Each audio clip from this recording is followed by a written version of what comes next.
Baik, Assalamualaikum warahmatullahi wabarakatuh. Perkenalkan, nama saya Kamil Oktaviani. Di sini saya menjadi perwakilan dari kelompok untuk mempresentasikan hasil diskusi saya.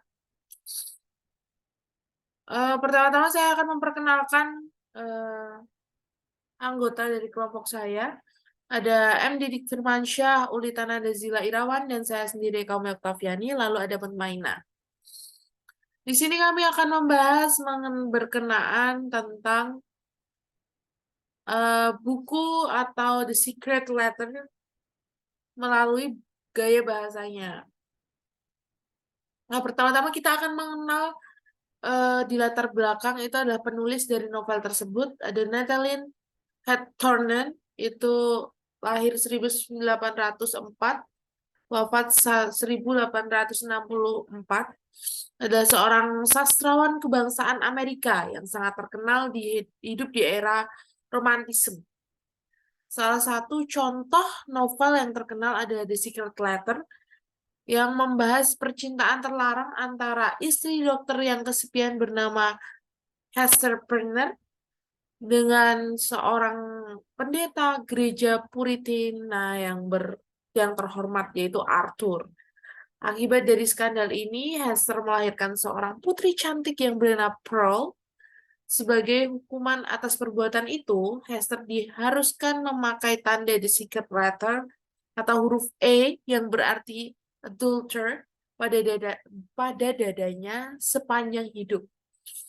Telah novel The Secret Letter karya Nathalie Hawthorne yang mencerminkan konsep frustasi dan konflik disampaikan oleh pengarang melalui gaya bahasa simile, metafor, personifikasi, dan simbol. Selain itu, novel ini pun mencerminkan konsep agresif yang tampil pada tokoh Pearl atau Putri Hester.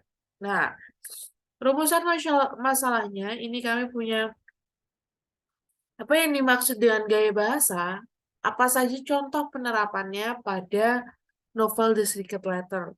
Nah, untuk tujuannya sama ya, untuk menjabarkan gaya bahasa itu seperti apa dari seluruh aspek, namun dalam ruang lingkup novel The Secret Letter.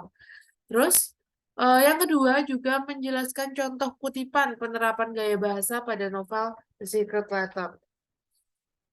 Manfaatnya dapat memahami suatu permasalahan sesuai ilmu yang difokuskan, lalu mendapatkan banyak data dan informasi.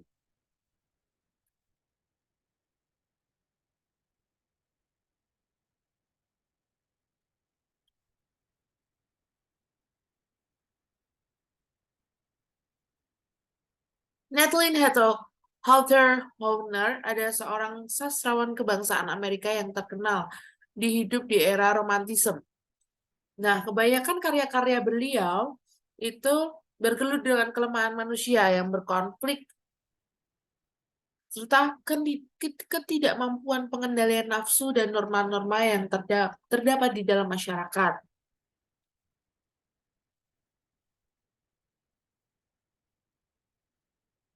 Seperti dijelaskan di latar belakang tadi, ada beberapa tokoh yang disebutkan dari mulai Arthur, Hester, lalu ada Pearl.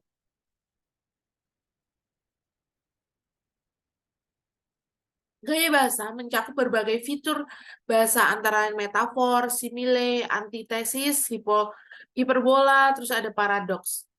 Pada umumnya, gaya bahasa adalah semacam bahasa yang bermula dari bahasa yang biasa digunakan dalam gaya tradisional dan interliteral untuk menjelaskan orang atau objek. Dengan menggunakan gaya bahasa pemaparan injinatif menjadi lebih segar dan berkesan. Dalam hal ini, apakah seorang penulis menggunakan bahasa figuratif atau literar sudah dapat terlihat. Nah, gaya bahasa mencakup ada arti kata, citra, perumpamaan, serta simbol dan alegori. Apa arti kata mencakup antara lain antidenotatif dan konotatif, aulisi, parodi, dan sebagainya. Sedangkan perumpamaan mencakup antara lain simile, metafor, dan personifikasi. Tulisan ini membahas banyak tentang perwatakan tokoh melalui telaah perumpamaan dari simbol simile adalah perbandingan langsung antara benda-benda yang tidak selalu mirip secara esensial. Perbandingan yang menggunakan simile biasanya terdapat pada kata seperti atau laksana. Contohnya dalam kata engkau laksana bulan dan ketimbang atau daripada. Misalnya contohnya ia lebih cantik ketimbang mawar merekah. Metafor adalah suatu gaya bahasa yang membandingkan satu benda dengan benda yang lainnya secara langsung yang dalam bahasa Inggris menggunakan to be. Dalam bahasa Indonesia tidak ada to be dan tidak bisa digunakan secara langsung. Contohnya, kehidupan ini binatang lapar atau cintaku burung terbang yang berkelana di segala penjuru. Binatang lapar merupakan metafor dari kehidupan, artinya kehidupan yang rakus dan ganas. Dan burung terbang merupakan metafor cinta dari penyair yang berkelana kemana saja. Sedangkan personifikasi adalah suatu proses penggunaan karakteristik manusia untuk benda-benda non-manusia, termasuk abstraksi atau gagasan. Contohnya, bulan diibaratkan seorang wanita dengan kecantikan. Terdapat banyak personifikasi dari berbagai macam kualitas seperti virginitas, kejahatan, dan keabadian.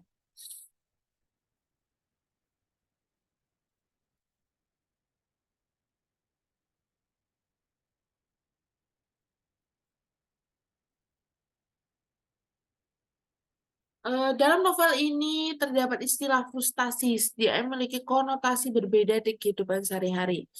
Pertama, istilah ini memicu pada terhambatnya motif pemuasan. Bila upaya mencapai tujuan yang diinginkan terhambat atau tertunda, dapat dikatakan si individu mengalami frustasi.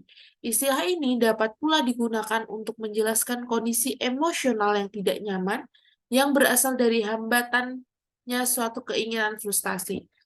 Dapat berasal dari individu atau dapat pula berasal dari luar. Banyak sekali hambatan untuk mencapai motif pemuasan dan meraih suatu keinginan. Lingkungan fisik membuat manusia harus berhadapan dengan kendala-kendala seperti cuaca, kekeringan, dan bahaya alam. Lingkungan sosial menghadang manusia pada larangan-larangan yang berakal pada adat istiadat manusia. Dalam rumah tangga pun terdapat aturan-aturan atau batasan dari kebebasan tiap individu, sehingga toleransi antara anggota keluarga menjadi sangat penting. Kadangkala hambatan dapat dari dalam diri sendiri karena keterbatasan manusia seperti cacat tubuh, dan sebagainya. Apabila keinginan seorang terhambat, maka frustasi sulit untuk dihadapi.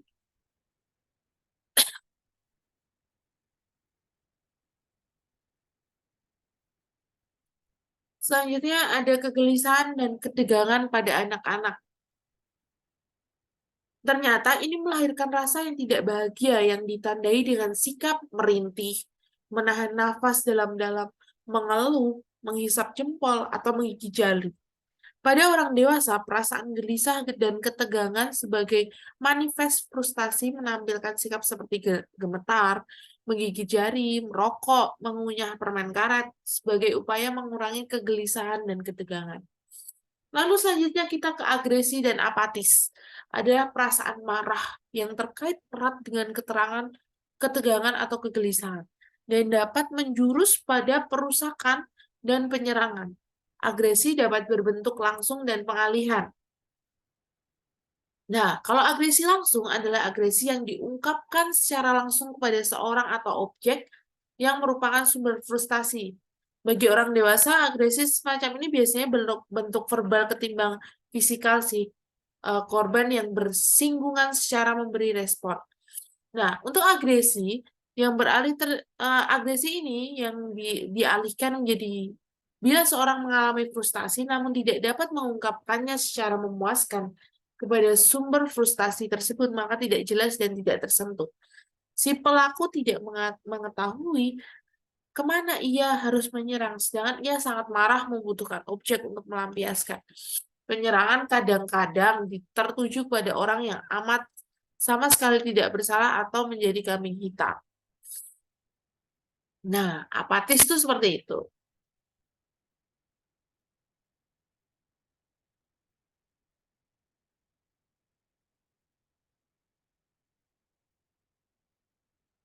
Kita akan langsung menelisik dari metafor. Di sini ada gaya bahasa yang membandingkan suatu objek dengan yang lainnya secara langsung. Biasanya untuk metafor berbentuknya dalam bahasa Inggris itu ada to be-nya. Contohnya di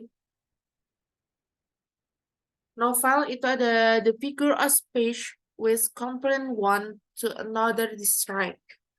Usually a metaphor at the great touch of a use of some form of the verb to be.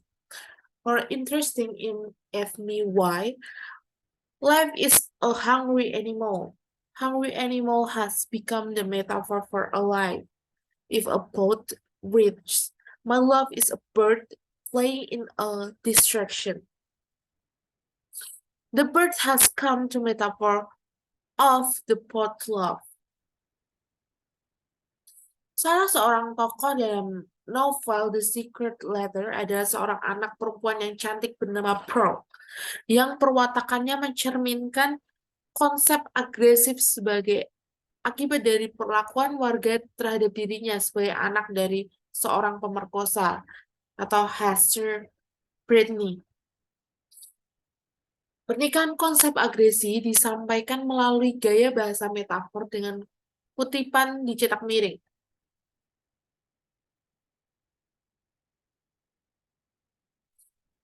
Let's see, itu ada but then the elf chose to give up to her sport because a giver to her to done harm to a little being. This was a will as the sea bears, so I will to Pearl herself. Selanjutnya deskripsi Hester dan Arthur tampak seperti kalemnya bumi dan langit karena penderitaan yang dirasakan ketika keduanya bertemu dan beradu nasib. Itu kita lihat di kutipan and as if the cold to earth and sky. He began to actual of these two moral hearts is finished with their soul.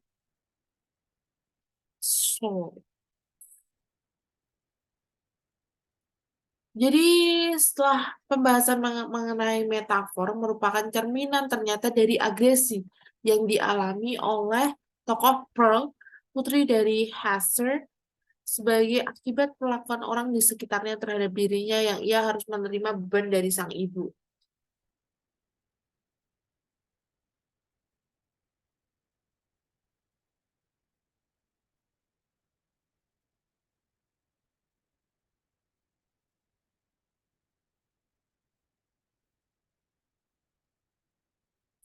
Selanjutnya kita akan membahas ilustrasi berikut ini merupakan gambaran bahwa sesungguhnya Pearl, seorang anak kecil yang cantik walaupun hidup dalam kondisi yang tidak mendukung.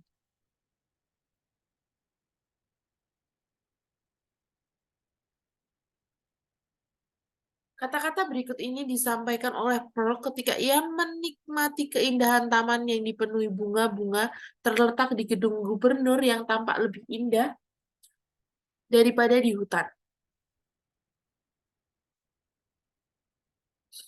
Menyimak hasil analisis di atas dan komentar Hawthorne pada kisahnya, jelas pengarang ingin mengatakan bahwa mereka kerap kali menghujat, namun di pihak lain pada dasarnya mereka menampilkan sifat yang kontradiktif. Menurut Hawthorne, mereka tidak pernah menyadari bahwa mereka tidak sebaik yang mereka duga. Jadi masyarakat tampak sangat religius, sebenarnya mereka adalah orang-orang munafik. Selanjutnya, walaupun tokoh Hester dianggap sebagai pendosa, namun karena kesabaran, ketangguhan, dan kebesaran hati jiwanya menghadapi hujatan masyarakat, justru membuatnya dihargai di masyarakat. Ia dianggap sebagai divinely of our Holy Mother. Altur yang mampu menyembunyikan kesalahannya di hadapan masyarakat demi kehormatan dirinya, pada akhirnya harus mengalami penderitaan batin yang berakhir dengan kematian. Semua ini akibat dari sifatnya yang sangat munafik. Terdapat tokoh Pearl, seorang anak yang tidak berdosa harus menderita karena kelakuan masyarakat di sekitarnya, membuat dia menjadi anak yang nakal, agresif. Dalam hal ini, ternyata Hawthorne menyampaikan sikap masyarakat Puritan di Amerika yang memperlakukan anak tersebut dengan tidak adil karena selalu diidentikan dengan anak seorang pendosa. Kesimpulannya, ajaran moral yang ingin disampaikan oleh Hawthorne kepada pembaca adalah kemunafikan dapat melahirkan penderitaan, baik secara fisik maupun psikis.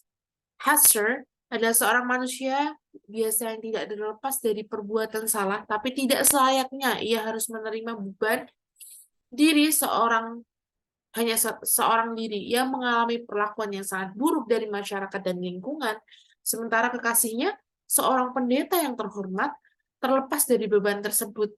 Di akhir cerita, Hawthorne menempatkan Hester pada posisi yang lebih baik dibandingkan kondisi Arthur yang harus menghadapi kematian karena penderitaan akan rasa bersalah ini.